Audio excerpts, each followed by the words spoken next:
Okay, today we're going to talk about more common pumpkins that you're going to find at the Home Depot or other places you might shop, and also in catalogs. Most catalogs, not the blue pumpkin seed catalog, which is all wonderful novelty pumpkins. I'm going to tell you which ones I would recommend for a beginner and which ones I would probably pass by. This is an old Beyond Seed and Plants catalog from 2020. So they probably may not have these anymore, but these are things that you'll find in the supermarket. Here's Connecticut Field. This is the oldest, I think one of the oldest varieties. They're big. They can weigh 15 to 20 pounds, and I would recommend them for a beginner. The one that I recommend more than anything else for a beginner, Racer Plus, or Racer. The Racer Plus is just a little bit bigger than Racer. They have a very, very short season, 85 days, so even if you get a late start, they will give you pumpkins by Halloween. They're a little bit small. They're 14 to 18 pounds, and Racer is even smaller. But they're satisfying for a beginner. They grow very, very fast. They usually outrace powdery mildew. So, yeah, and also the other thing that you have to worry about, the only thing you have to worry about with these is don't plant them too early, because I'm in 5B. We generally plant our pumpkins in 5B at the end of May. I would wait until almost mid-June to plant these, otherwise you're going to be harvesting pumpkins in mid-July. So, oh, my kitty cat wants to go in. Sasha. Yeah, so we'll come back in just a second. Let's see what I got on camera here. Okay. So, Racer is a huge yes. Connecticut Field, you can find those seeds almost anywhere, I think. So, what am I looking at here? Yeah. So that's another big yes. Howden, I've had trouble with. The seeds are available very commonly, but it hasn't worked out well for me. I used to be a big fan of Corvette. It is powdery mildew resistant. These are generally only available online. Are we getting anything on this camera? Okay, there we go.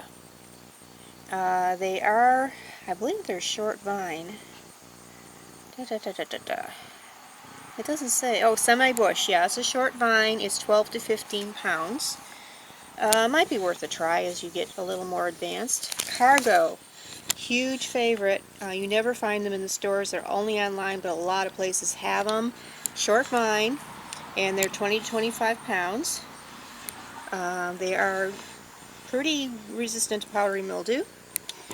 What else is good? Magic Lantern I would avoid. I used to be a big fan of Magic Lantern, but they have weak little handles. For me, they were always very, very small, and they don't keep well, so I would avoid them. But a lot of people still like them. So what else do we have here? Corvette, Cougar. Okay, the rest of them I don't have any experience with. Yeah. Oh, here's a half pint. This is a lot like candy corn, I think.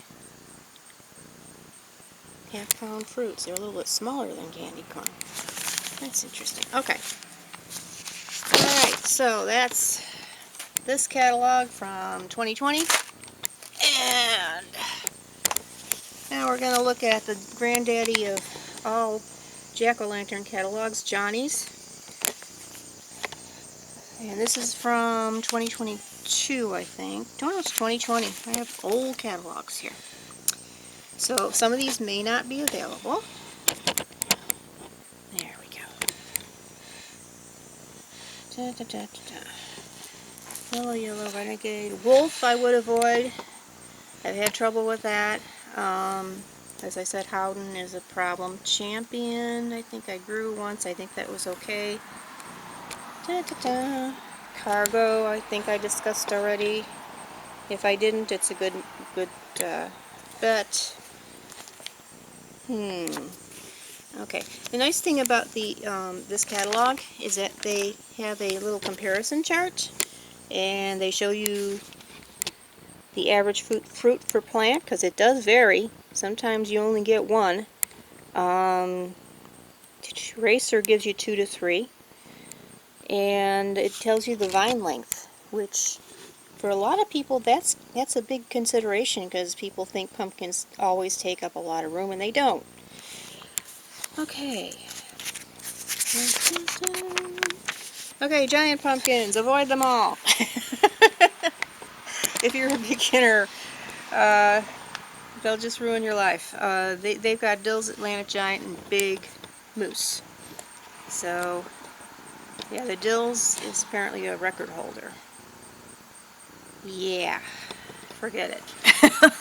White pumpkins, I haven't grown that many of these. I grew Lumina. Lumina is okay. You know, that was back at the beginning of the day of the white pumpkin. And there's even more pumpkins. Specialty pumpkins, they do have some specialties, but not like blue pumpkin. There we go. Pipsqueak. And they have these teeny tiny ones. Oh, they have a lot of teeny tiny ones. So, okay, so that is our little trip through the catalogs, and just to tell you what sort of things you would find more commonly in the stores in catalogs. And now we're going to go look at the garden. Okay. Excuse me, this is the Granddaddy pumpkin. I did pull it a little early, but it's so big, I just want to make sure nothing attacks it in the garden. It's a good 25 pounds, 23 to 25, and it's bigger even than the other two big ones I got. So this is my jack-o'-lantern for this year. I always keep one, and that's mine. So I think that is a, I don't know which one that would be, Connecticut Field or jack-o'-lantern. I'm saying it's a jack-o'-lantern. I'm calling jack-o'-lantern. Okay, so go past the mess here. Got a couple of little freaks there. And over here. This is a flat pumpkin that I pulled too early. Hopefully it'll ripen. I don't know anything about those ripening off the vine. These are Russians. They do look distinctly different from other pumpkins. My neighbor has the biggest one. It was about 12 pounds. These are 6 or 7 pounds. These are little. Not a fan. Won't be growing those again. These are jack-o'-lantern or Connecticut Field. One of the two. One had a lot of ribbing, a lot more ribbing than the other one. So that's all I can say. And let's see. We have a couple of pumpkins down there. There's the other two big guys. The neighbor's going to get these. This is a good 18 to 20 pounds. This is another one, 16 to 18 pounds there. These are all the little guys. That's candy corn. A little smaller jack-o'-lantern. Smaller, I would say that's a jack-o'-lantern or a Connecticut Field. Flat pumpkin, big one. We got bigger ones in the garden. There's some more. There's another flatsy, another jack-o'-lantern, and 3 more candy corns. So we have got, all together, including the ones that I've given away, we've had over 20 already. So pretty good haul. There's more in there, but I just ran out of strength. I'm just not going to use a deep bed like that again next year. Okay, all this will be gone the next time you see the garden. There is nothing growing out here, so I'm going to pull these out probably today. We got one more pumpkin out here. It's the only one I'm losing so far.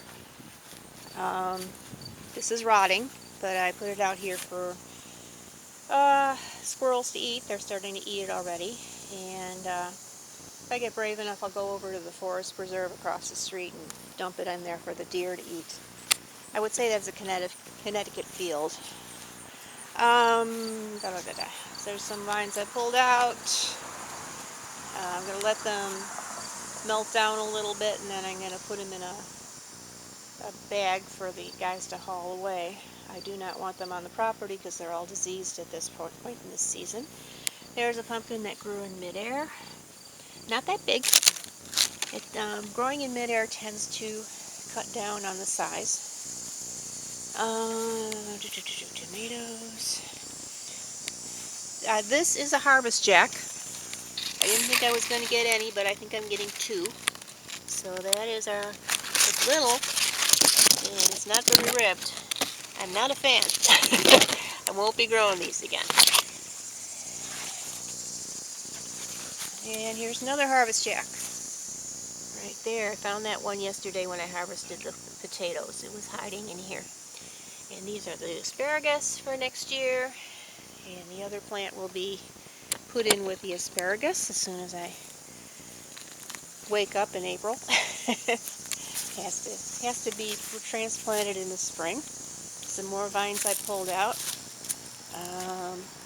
Oh, here's another jack-o'-lantern. I didn't know about this one. There we go. Have I got him? I think I do. Yeah. That's a little one. This time of the year, if new jack-o'-lanterns form, they tend to be very small, and they ripen very, very quickly. So it's not worth keeping the vine just because you may get another pumpkin, unless you want a small one. There we go. There's a big, big flat pumpkin here. I'm probably going to pull that today. And there's another one in here somewhere.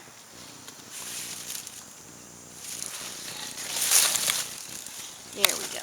Right there's another big flat pumpkin. Let's see if we can get around all this stuff. There. I hope you're seeing it. I can't tell what I have on the screen here.